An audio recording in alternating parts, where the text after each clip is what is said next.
السلام علیکم دوستو، شاہد نواز آپ کی خدمت میں حاضر ہے۔ خارش بہت تکلیف دہ چیز ہوتی ہے۔ جس کو خارش ہوتی ہے اس کو نہ دن میں چین آتا ہے نہ رات کو نیند آتی ہے۔ آج میں آپ کو خارش کی جگہ خارش کرنے سے اگر سن ہو جائے تو اس کی ایک مخصوص دوائی بتانے لگا ہوں، جس کو چند دن لینے سے اس کی یہ تکلیف دور ہو جاتی ہے۔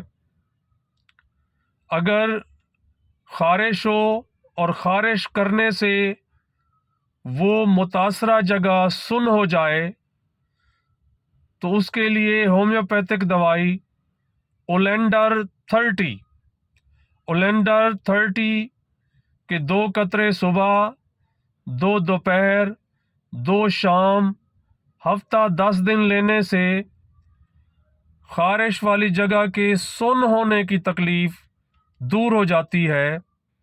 دعا ہے کہ مالک آپ کو صحت والی لمبی زندگی عطا فرمائے۔